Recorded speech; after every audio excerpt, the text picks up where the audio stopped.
So good. Welcome back to the battle and happy Halloween. You know, Kurt, it's so great to be here as most of the folks are in their masks or in costume disguises. For you and us, this is the big reveal tonight. Obviously, our teams got together in August, a month of training, 7 weeks of intense competition. Right, that was a short window to get ready for this, like me and that routine. Anyway, you know, the fact is, tonight, one will be crowned champion. They will have their name etched on the beautiful Battle of the Blades trophy. And most important of all, they'll win $100,000 for their charity. And of course, for our finale, we felt it was appropriate to come back to where we started 10 years ago. We are in Maple Leaf Gardens. This is where the party happens. Of course, now we're up in the ceiling, and it's called the Mattamy Athletic Center, and it's home to the Ryerson Rams. So we're going to go Rams. Hooray, Rams. You know, it's fitting for Halloween. We're back in our old haunts. Telling the crowd before the show, we were here in 2009. Want to show you the very first skate Kurt and I did. We kind of borrowed a bit of the Surfer Dude moment, and then as we were doing a little serpentine skate to the camera for the on-camera, I caught the back of Kurt's figure skate. And or I caught yours. No, it was me, of course. A normal human would have been in traction, but you stayed up. Right there. Yeah. And that's back in 2009, right here. I can still remember the clang, clang. I aged at that moment. Let me ask the folks here, would you like to see Kurt skate a solo tonight? I thought so. Be much safer for you. I'm going to go stretch. You better go stretch and take a load off. How about it, ladies and gentlemen, Kurt Browning. Our head judge is unbelievable. So, joining him on the dais, as you may know, when we started this, he was to be the partner for Violetta Afanassieva, but then a serious hamstring tear suffered on Tuesday, September the 3rd, meant he would not be able to skate, so he chose to be a judge in show number 1. He was so good, you insisted he be back, and he's been back, everyone. Permanent head judge, our buddy, Colby Armstrong.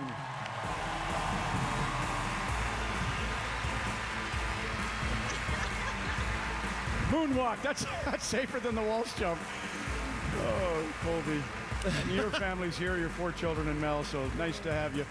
So we have the man who pulled the first quad, and we have the man who pulled the last hamstring. It's no wonder we're on our last leg here tonight. And our third judge this evening, we're honored to have them back. They are obviously 3-time senior world champions. They are 2-time Olympic ice dancing champions, 3 Olympic gold medals, 22 years together, the incomparable Tessa Virtue and Scott Moyer.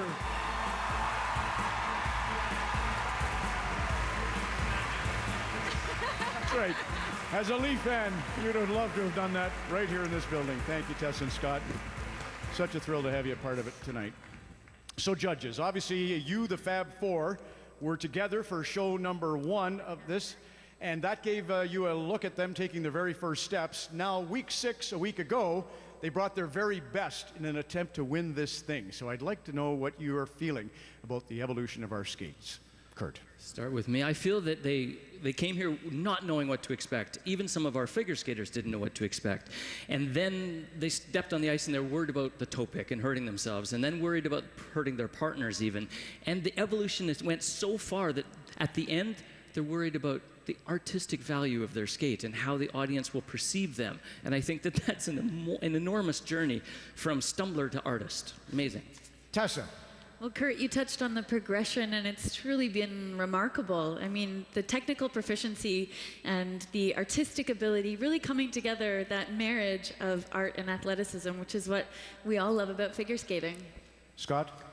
Yeah, for me, I was really impressed how each competitor bought into the performance aspect. They brought us performances with real emotion, and it was a treat to watch. And that's not easy to do in 7 weeks, so I tip my cap to them for that.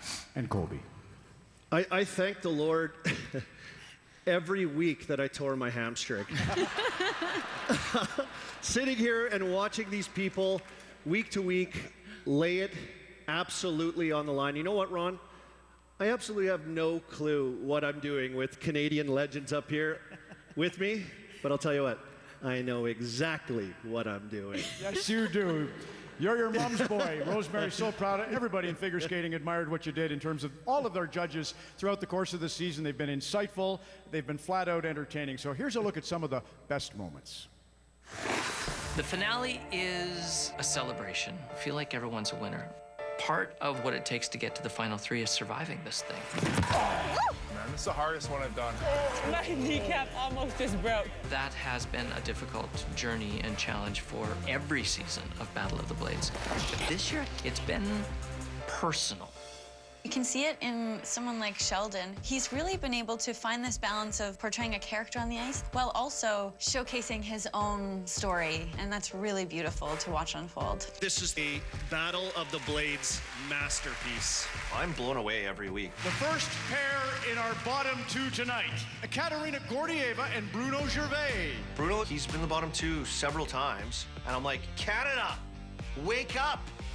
I think there's a strength to Bruno that we don't really understand. Because Katya, she needs somebody that she can play off of. Whereas she's up in those crazy lifts that she feels comfortable enough to go into all those transitions. I never did this lift before. Never tried it. Wow. They're all high-level athletes, and they want to be great. Natalie, the audience was so engaged. Natalie is a 1,000-watt bulb and just such genuine energy that I think is really captivating. From the very first episode, she was a performer. Whether it's Sheldon showing people that you can smile still, or just showing people that you can do it, I think everyone has their own little reason of why they did this. And I think it's pretty inspiring. You're right, Colby. And with that, we're inching closer to the final verdict here tonight, which was, of course, decided upon by you, the viewer, with your votes. That's coming up, and our head judge, Kurt Browning, has vowed he'll step on the ice, put his foot down one more time. So look forward to that and a whole bunch of tricks this evening. It's the season finale of Battle of the Blades, live on CBC.